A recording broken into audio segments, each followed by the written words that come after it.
कितना आसान था इलाज मेरा, पूछते थे हाल मेरा। यही आपको समझ सरकारी अस्पतालों का है। अगर हम सरकारी अस्पतालों की कंडीशन देखेंगे तो क्या है, बहुत बेकार है।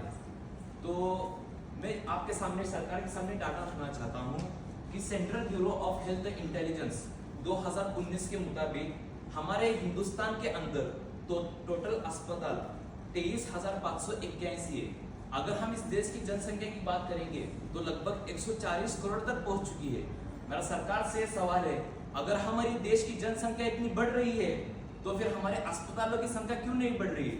और दूसरी बात, अगर हमारे देश के अंदर अचानक कोई कोविड जैसा पैंडेमिक आ जाता है, आप सबको पता है कि पिछले कुछ सालों के पहले कोविड हमारे देश के अंदर आया था।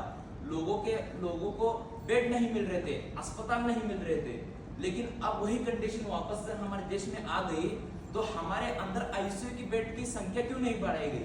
अगर हम डेटा के मुताबिक देखेंगे, अभी भी हमारे हिंदुस्तान के अंदर 32,699 आईसीयू बेड है। सिर्फ सरकारी बेड कितने? 32,699। अगर हम जनसंख्या की बात करेंगे तो 140 करोड़, लेकिन अगर सरकार ने बेड की संख्या नहीं बढ़ाई, अस्पतालों की संख्या नहीं बढ़ाई, तो इन क्राइसिस से हमें हर पल गुजरना पड़ेगा।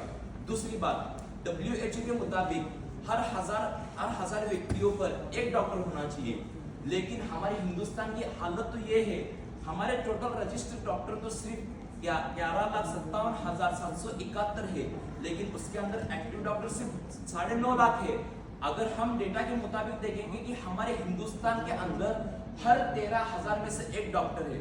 अगर सरकार को ये पता होगा कि अचानक कोई भी पैंडेमिक आएगा, अगर फॉर एग्जांपल के तौर पर हम कोविड-19 लेंगे, उसके पहले भी 100 साल पहले स्पेनिश फ्लू आया था इस दुनिया के अंदर, लेकिन क्या हमारी अस्पताल की व्यवस्था इसके लिए प्रिपेयर है?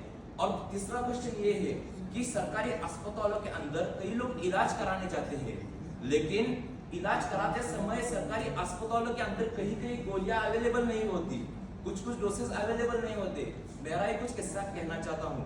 कुछ समय पहले मैं सरकारी अस्पताल में गया हुआ था। वहां पर एक आदमी रोता हुआ बाहर आ क्यों आ रहा था? क्योंकि उसके इलाज के लिए वहां दवाई अवेलेबल नहीं थी। अगर सरकार चाहती तो दवाई अवेलेबल कर सकती थी, लेकिन सरकार चाहती तो दवाई अवेलेबल कर सकती थी, लेकिन वहां अवेलेबल नहीं हुए।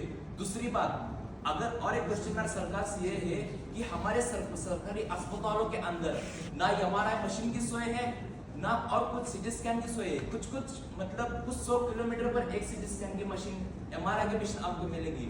अगर सरकार के अंदर ये बजट है तो मेरा एक सरकार से निवेदन है कि ये अस्पतालों के अंदर होना चाहिए। क्या सरकार इसका जवाब देगी?